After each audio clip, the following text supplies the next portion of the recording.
आप देख रहे हैं एक नई जिंदगी।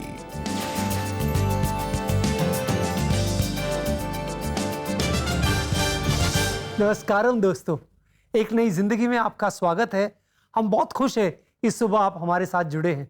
जी नमस्कारम दोस्तों, आपका बहुत बहुत स्वागत है एक नई जिंदगी के आज के प्रोग्राम में। और हमारी ग्रीटिंग से आपने गेस कर लिया होगा कि आज का हमारा रीजनल फोकस क्या है। दोस्तों, आज के हमारे रीजनल फोकस एपिसोड पे हम भारत के तेलुगु स्पीकिंग रीजन्स पर ध्यान दे रहे हैं और यहीं से आपके लिए सच्ची कहानी और गीत लेकर आए हैं। यस, और साथ ही साथ दोस्तों, इंक्लूजन थीम को आगे बढ़ाते हुए आज हम खास गौर करने वाले हैं हमारे बुजुर्गों पर, कि कैसे हमारे एल्डरली, हमारे बुजुर्ग जो है, इनको हमें शामिल करना है अपने जीवन में, अपने कार्यों में, और कैसे हम उन्हें समावेश में ले आए, कैसे उन्हें शामिल करें हमारी जिंदगी में।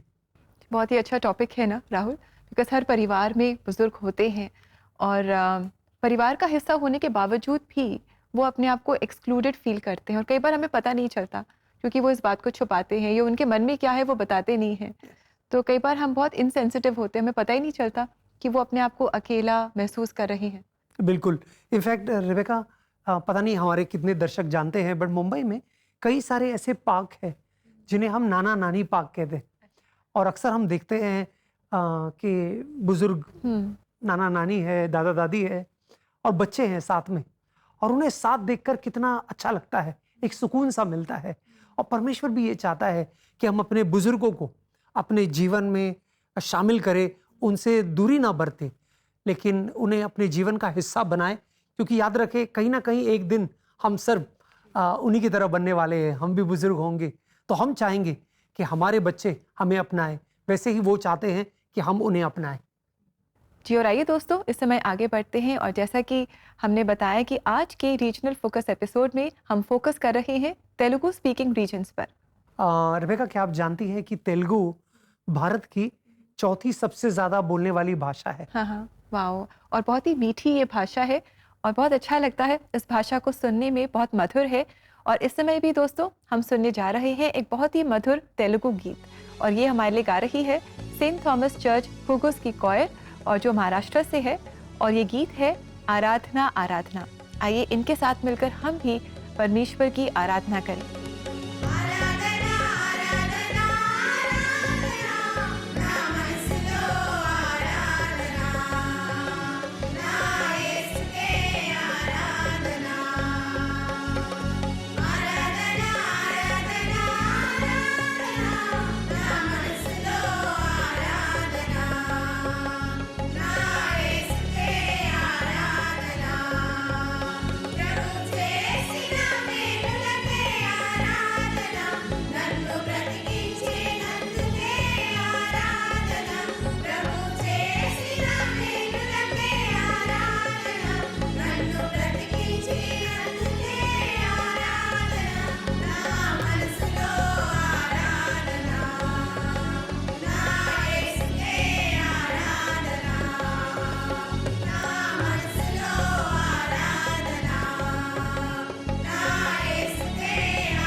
वाह, thank you sent Thomas church की क्वायर।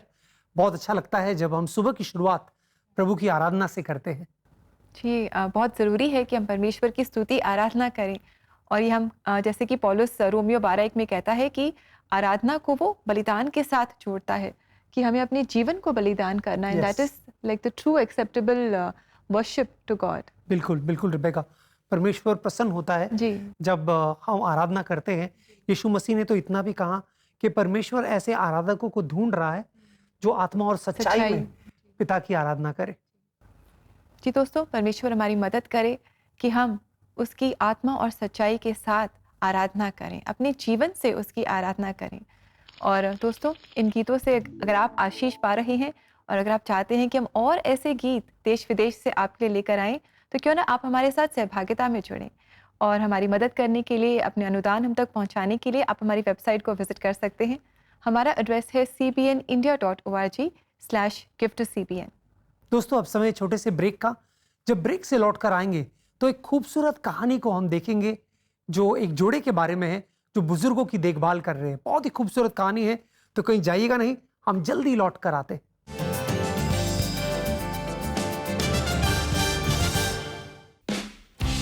एक नई जिंदगी हर बुधवार आपके लिए राष्ट्रीय क्षेत्रों का रंग नेशनल टीवी के रंगमंच पर लाता है।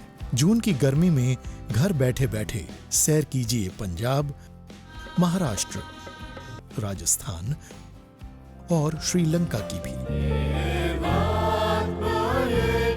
देखिए सच्ची कहानियां, सुनिए चर्च कॉयर्स और सैर करिए ऐतिहासिक गिरजों की।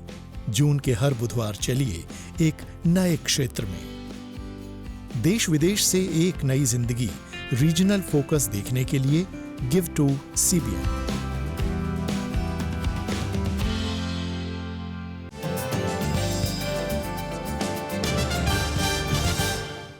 वेलकम बैक दोस्तों। आज एक नई जिंदगी प्रोग्राम में हमारे रीजनल फोकस एपिसोड में हम तेलुगु स्पीकिंग रीजन्स पर फोकस कर रहे हैं। साथ ही आज हम बात कर रहे हैं कि हमारे घर परिवार में, समाज में बहुत सीनियर सिटीजन्स हैं, बुजुर्ग हैं, जो कई बार अपने आप को एक्सक्लूडेड फील करते हैं और हमें ध्यान देना है and we have to be sensitive towards them, ताकि वो ऐसा ना महसूस करें। बिल्कुल। इनफैक्ट रिबेका, हमारी सरकार इसमें बहुत अच्छा पहल कर रही है। उन्होंने सीनियर सिटीजन्स के लिए कई फैसिलिटीज़ दिए हैं, कई कंसेशंस दिए हैं और एक समावेश की सोच वो रखे हैं। मुझे लगता है हम भी, खासकर मसीह होने के नाते, हमारा ये कर्तव्य बनता है कि हम भी हमारे सीनियर सिटीजन्स जो हमारे बुजुर्ग हैं उन्हें अपने जीवन में शामिल करें और उनका आदर करें, सम्मान करें जिसके वो योग्य है। जी, और दोस्तों ऐसा ही कर रहे हैं सैमसन और उनकी पत्नी एस्थर। ये मार्था ओल्ड एज होम चलाते हैं जहाँ 30 से ज़्यादा एल्डरली लोगों का ध्यान ये रख रहे हैं। उन्हें बहुत ही स्पेशल ये फील कराते हैं। तो आइए हम सैमसन और एस्थर से मुलाकात करें। बहुत ही गरीबी में पले बढ़े सैमसन को उच्च शिक्षा का अवसर नहीं मिल पाया। मेरे माता पिता की 6 संतानों में से मैं सबसे छोटा हूँ। मेरे माता पिता बहुत गरीब थे और क्योंकि वो गरीब थे इसलिए वो मुझे और मेरे भाई बहनों को पढ़ा नहीं सके। अगर एक शब्द में कहूँ तो उन्हें अपना गुजारा करने के लिए बहुत संघर्ष करना पड़ता था। उन खराब हालातों में भी उन्होंने मुझे 7वीं कक्षा तक पढ़ाया। अपने परिवार को कम से कम एक वक्त की रोटी मुहैया कराने के इरादे से नन्हे सैमसन ने काम करने का कोई मौका हाथ से जाने नहीं दिया। क्योंकि मैं उस समय बहुत छोटा था इसलिए मुझे एक मामूली सी नौकरी करनी पड़ी। लेकिन कुछ समय बाद जब मैं बड़ा हो गया तो मुझे खेतों में काम करने को मिला। मुझे कटाई के लिए जाना पड़ता और सब कुछ करना पड़ता था। दरअसल मुझे जो भी काम मिलता था मैं वो कर लेता था। ऐसे ही हमें खाना मिलता था। उनकी पढ़ाई पूरी करने की उम्मीदें अधूरी रहीं, लेकिन एक यूथ मीटिंग के अनुभव ने सैमसन का जीवन हमेशा के लिए बदल दिया। बेशक मैं जन्म से ही पापी था या जब से मैं अपनी माँ के गर्भ में था तब से ही पापी हूँ। मेरा जन्म मेरी माँ की कोख से हुआ था और मेरे पाप कर्म मेरा पीछा कर रहे थे। मैंने परमेश्वर के सामने अपने सभी पापों को स्वीकार किया और उनसे कहा, आप मेरे पापों के लिए क्रूस पर चढ़े हैं। मुझे अपने लहू से शुद्ध करो, मुझे पवित्र बनाओ और मुझे अपने पुत्र के रूप में स्वीकार करो।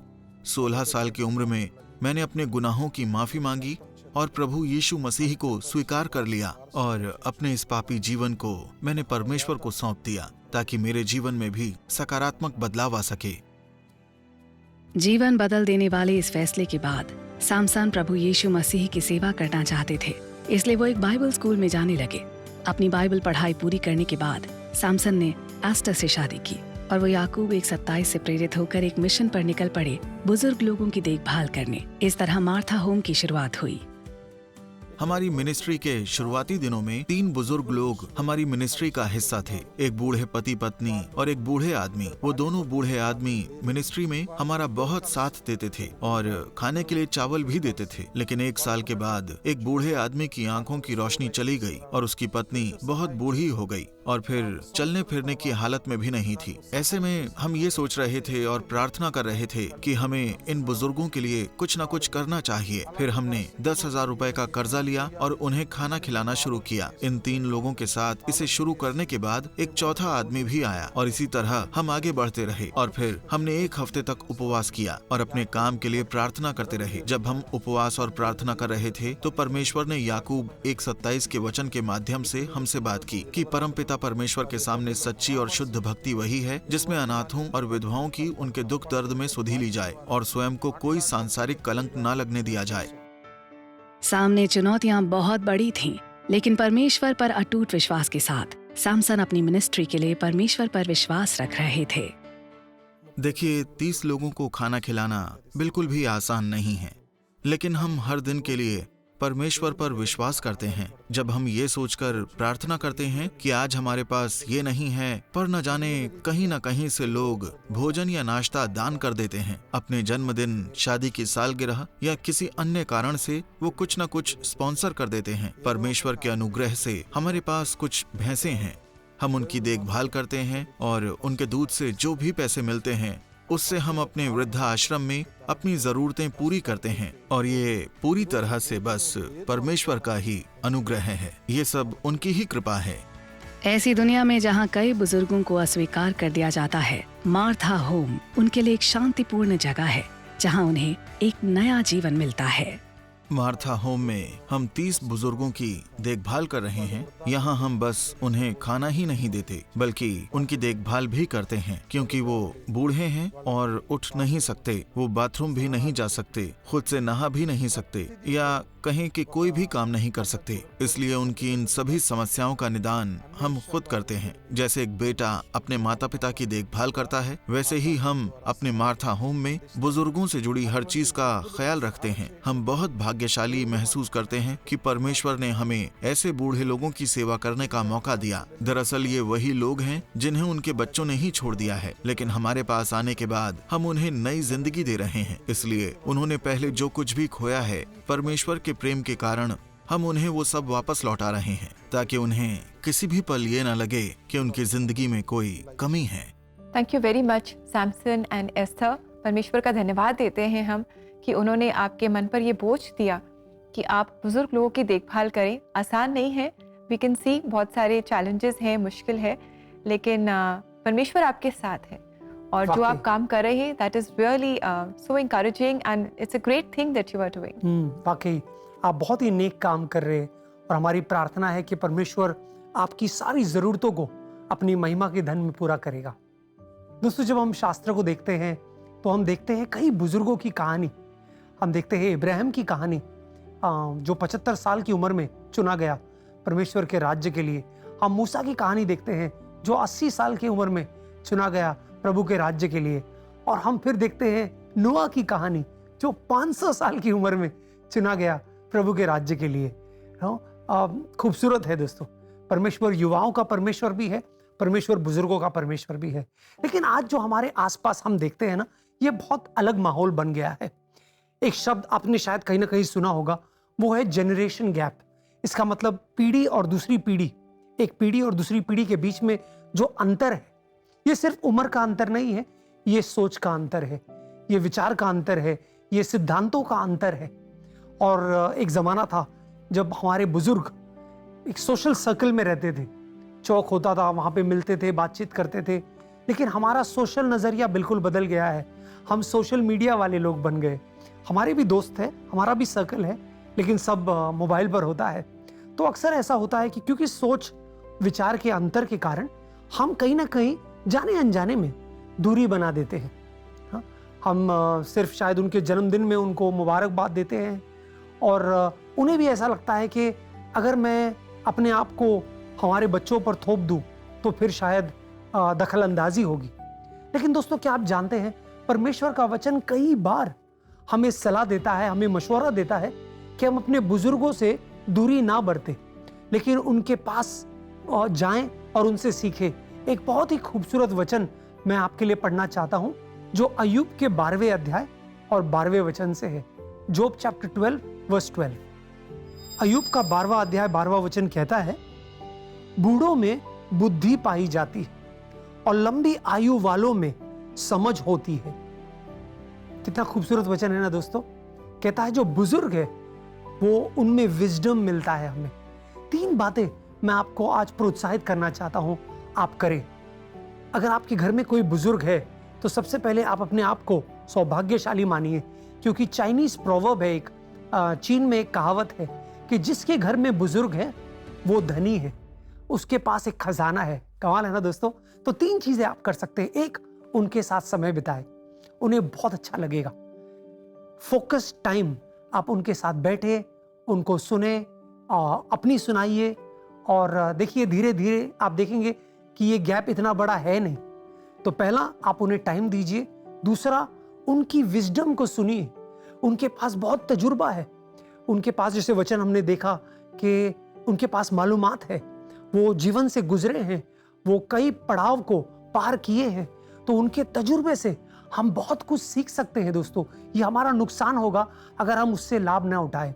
और तीसरी और आखिरी बात, हम उनका आदर करें, उनका सम्मान करें। ये बहुत जरूरी है। जो बुजुर्गों का सम्मान करता है परमेश्वर उन्हें आशीष देता है, क्योंकि शास्त्र कहता है ना, अपने माँ बाप का आदर करो ताकि तुम्हें क्या मिलेगा, लंबी आयु, और तुम्हारे साथ सब अच्छा होगा। तो सोचिए अगर ये माँ बाप के बारे में है तो दादा दादी और नाना नानी के बारे में कितना ज्यादा होगा। तो जब तक वो हमारे साथ है हम उनको चेरिश करें, वैल्यू करें और उनका आदर करें। जी बिल्कुल, हम ऐसा ज़रूर करें। और हमारे जो आदरणीय बुजुर्ग हैं, हम उनसे कहना चाहते हैं कि हम कितने साल जीते हैं ये मैटर नहीं करता, पर उन सालों में हम क्या जीवन जीते हैं वो बहुत मैटर करता है। और आज राहुल ने हमें बताया है परमेश्वर के वचन से कि age is just a number for God. परमेश्वर तो किसी भी उम्र में हमें इस्तेमाल कर सकते हैं। तो परमेश्वर इस उम्र में भी आपके जीवन में बड़े बड़े काम करना चाहते हैं और हम आपके लिए खास प्रार्थना करना चाहेंगे। जी हाँ, we want to encourage you. तो क्यों ना आप हमसे संपर्क करें। एक नई जिंदगी प्रेयर लाइन में आप हमें कॉल कर सकते हैं और हम आपके साथ मिलकर आपके लिए और आपके परिवारों के लिए हम प्रार्थना करना चाहेंगे। हमारा नंबर है 9910401010। इसी नंबर पर आप हमें व्हाट्सएप भी कर सकते हैं। ऐसा जरूर कीजिएगा दोस्तों। ये व्हाट्सएप नंबर भी है हमारा, तो आप हमें व्हाट्सएप मैसेजेस भी कर सकते हैं। अब समय छोटे से ब्रेक का। जब ब्रेक से लौट कर आएंगे तो हम परिवारों के लिए प्रार्थना करने वाले हैं, खासकर हमारे बुजुर्गों के लिए। हम प्रार्थना करेंगे हमारे सीनियर सिटीजन्स के लिए और हमारे लिए कि हम उनको इंक्लूसिव फील कराएं। तो कहीं जाइएगा नहीं, हमारे साथ बने रहिए।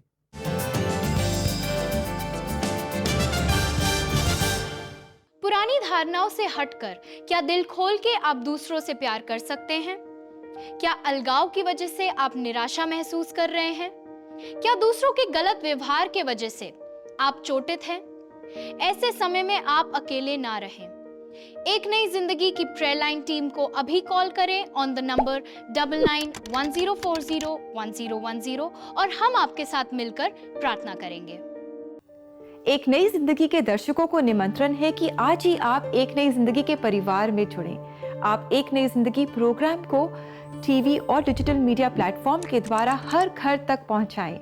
और ऐसा करने के लिए आप हर महीने 50 रुपए का योगदान दे सकते हैं। और अपना योगदान हम तक पहुंचाने के लिए आप स्क्रीन पर आए QR कोड को स्कैन करें और आज ही एक नई जिंदगी परिवार में आप शामिल हों।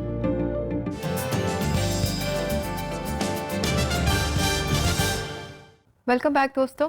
आज एक नई जिंदगी प्रोग्राम में हम लेकर आए हैं आपके लिए खास हमारा रीजनल फोकस एपिसोड। आज हम तेलुगु स्पीकिंग रीजन्स पर फोकस कर रहे हैं और आज हम इंक्लूजन सीरीज में जान रहे हैं कि किस तरह हम अपने बुजुर्गों को ये एहसास दिला सकते हैं कि हम उनसे प्रेम करते हैं, हम उनके साथ हैं, ताकि वो एक्सक्लूडेड यानी कि अकेला ना महसूस करें। यस, बिल्कुल। रेबेका, आप तेलुगु के बारे में कह रहे थे क्या आप जानते हैं अभी तेलुगु भाषा ग्लोबल हो गया है और उसकी वजह है आरआरआर और जो नाटू नाटू है जिसे ऑस्कर मिला है कुछ ही महीनों पहले। और अब तो बच्चा बच्चा जानता है विदेश भर में कि तेलुगु भी एक भाषा है जो भारत में बोली जाती है। तो हमारे जो भाई बहन है तेलुगु के वो गर्व महसूस करेंगे ही, लेकिन हम भारतीय होने के नाते भी गर्व महसूस करते हैं।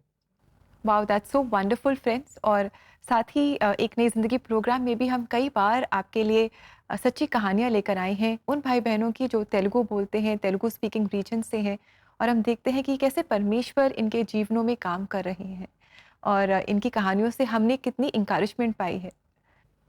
बिल्कुल दोस्तों, और आज हम प्रार्थना करेंगे हमारे तेलुगु बोलने वाले भाई बहनों के लिए जो भारत ही नहीं लेकिन विश्व भर में हैं।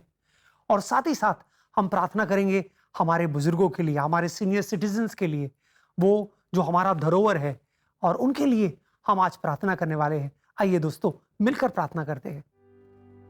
स्वर्गीय पिता, हम धन्यवाद देते हैं, धन्यवाद जो बुजुर्गों का साया हम पर है प्रभु, जो स्नेह जो प्रेम वो हमें दिए हैं, जो मेहनत उन्होंने किया है हमारी परवरिश में, चाहे वो आत्मिक हो या स्वाभाविक हो। धन्यवाद प्रभु, उन्होंने हमें सही रास्ता बताया है, जब हम गलत जा रहे थे तब उन्होंने हमें सुधारा है, और इस सब के लिए हम आभारी हैं प्रभु। आज हम प्रार्थना करते हैं परिवारों के लिए कि वो एक हो। ये तेरी प्रार्थना थी प्रभु, तूने अपने पिता से कहा कि जैसे मैं और पिता एक है वैसे मेरे लोग एक हो। हम चाहते हैं परिवार में एकता हो प्रभु, खासकर वहाँ जहाँ बुजुर्ग है प्रभु। हम चाहते हैं जो बच्चे हैं वो बुजुर्गों की आदर करे, बुजुर्गों का सम्मान करे, उन्हें रिस्पेक्ट दे, वो दे जिनके वो योग्य है प्रभु, उनकी देखभाल करे, और प्रभु उन्हें एक अच्छा जो पार्टिंग है वो दे परमेश्वर। जब तक वो है उनका आदर सम्मान हो और मेल मिलाप हो प्रभु। हम सब के हृदय में ये इंक्लूजन डाल प्रभु, जहाँ पर सीनियर सिटीजन्स को हम एलियनेट ना करें, दूर ना करें, लेकिन उन्हें करीब लेकर आए। साथ ही साथ प्रभु हम प्रार्थना करते हैं हमारे तेलुगु बोलने वाले भाई बहनों के लिए। धन्यवाद प्रभु, जो प्रगति हम वो तेलुगु भाषा के प्रदेशों में देखे हैं, लेकिन साथ ही साथ प्रभु हम जानते हैं तेलुगु बोलने वाले लोग भारत भर में हैं, और वो हमारे देश की उन्नति और प्रगति में अपना हाथ बटा रहे हैं प्रभु। तेरी आशीष हम मांगते हैं उन पर प्रभु, तेरी कृपा दृष्टि हम मांगते हैं उन सब पर प्रभु। ये प्रार्थना हम यीशु मसीह के नाम में करते हैं, आमीन आमीन आमीन। दोस्तों याद रखें, जो बुजुर्ग है वो एक तरीके से हमारा साया है, तो हम उनका आदर करें, सम्मान करें, उनसे प्रेम करें। जी, और दोस्तों जब हम अपने बुजुर्गों का आदर करते हैं, उनका सम्मान करते हैं, तो परमेश्वर हमें आशीषित करते हैं। आइए इस समय हम देखें कि परमेश्वर हमारे बुजुर्गों को क्या वायदा दे रहे हैं। तुम्हारे बुढ़ापे में भी मैं वैसा ही बना रहूंगा, और तुम्हारे बाल पकने के समय तक तुम्हें उठाए रहूंगा। मैंने तुम्हें बनाया है और तुम्हें लिए फिरता रहूंगा। यशाया 46:4। दोस्तों ये वचन खास हमारे बुजुर्गों के लिए है। शायद इस समय आप अकेले हैं, शायद आपका परिवार आपके पास नहीं है, शायद आज आप बदलते माहौल में, बदलती टेक्नोलॉजी में आपको लगता है कि आप बहुत पीछे हैं, आप अपने आप को पिछड़ा समझ रहे हैं। याद रखें, गॉड इज़ विद यू। आप अकेले नहीं हैं, बिकॉज परमेश्वर आपके साथ है। परमेश्वर खुद आपसे और हम सब से कह रहे हैं कि हमारे बुढ़ापे तक, हमारे बाल पकने के समय तक परमेश्वर हमें उठाए रहेंगे। इसलिए आप हिम्मत ना हारें। परमेश्वर आपका मददगार है और वो आपके जीवन से बहुत बड़े बड़े कार्य करना चाहता है। दोस्तों हम उम्मीद करते हैं हमारे आज के प्रोग्राम से आप प्रोत्साहन पाए हैं। खूबसूरत कहानी हमने देखी कैसे सैमसन और एस्तर बुजुर्गों की देखभाल करते हैं। और दोस्तों हम उम्मीद करते हैं हम भी, जो हमारे बुजुर्ग शायद हमारी कलीसिया में है, हमारे अड़ोस पड़ोस में है, हमारे घर में है, उनका आदर करें, उनका सम्मान करें, उनकी देखभाल करें, और इसका आशीष, इसका प्रतिफल हम जरूर देखेंगे। तो याद रखें, उन्हें हम समावेश करें हमारी दुनिया में, उन्हें हम इंक्लूड करें। दोस्तों अगर आपको हमारा आज का एपिसोड पसंद आया, और खासकर अगर आपके कोई दोस्त है जो तेलुगु बोलने वाले हैं, तो क्यों ना आप उनसे आज के एपिसोड का लिंक शेयर करें। बड़ा आसान है, आपको हमारे CBN इंडिया के YouTube चैनल पर जाना है। आज का डेट होगा, तारीख होगी, आप वहाँ से लिंक लीजिए और अपने दोस्तों को भेजिए ताकि वो भी आनंद ले हमारे एक नई जिंदगी का। जी बिल्कुल दोस्तों, ऐसा ज़रूर करें और साथ ही अपने फ्रेंड्स एंड फैमिली को इंकरेज करें कि वो एक नई ज़िंदगी प्रोग्राम देखें, इससे आशीष पाएं और इसे आगे बढ़ाने के लिए हमारे साथ सहभागिता में भी जुड़ें। सिर्फ 50 रुपये हर महीने के योगदान से ऐसा मुमकिन हो पाएगा दोस्तों। एक नई ज़िंदगी प्रोग्राम घर घर तक पहुंचेगा। तो जल्दी से आप अपनी स्क्रीन पर आए QR कोड को स्कैन कर सकते हैं या ऑनलाइन ट्रांसफ़र के लिए हमारी वेबसाइट को विज़िट कर सकते हैं। हमारा एड्रेस है cbnindia.org/join-the-ENZ-family। अपने अनुदान का भुगतान ज़रूर आप हमें एक नई ज़िंदगी प्रेलाइन नंबर पर व्हाट्सएप करें। हमारा नंबर है 9910401010। और इसी के साथ दोस्तों समय आ गया है कि हम लेंगे आपसे इजाज़त। आशा करते हैं कि आज के प्रोग्राम ने आपको इंकरेज किया है और आपके घर परिवार में, आस पड़ोस में जो भी बुज़ुर्ग हैं, आप उनके साथ समय बिताएंगे, उनकी और ज़्यादा देखभाल करेंगे, उनका आदर करेंगे, उन्हें स्पेशल और वैल्यूड फील कराएंगे। और कल भी आपसे फिर मुलाकात करेंगे एक और ख़ास एपिसोड में। बिल्कुल दोस्तों, कल हम देखने वाले हैं कि कैसे यीशु ने अलग अलग विभिन्न लोगों को अपने समूह में समावेश किया। तो हमारे साथ ज़रूर जुड़िए। 6:30 बजे कल इस चैनल पर एक नई जिंदगी आपके लिए दोबारा हाजिर होगी। तब तक के लिए अपना ख्याल रखिए। God bless you. God bless you friends.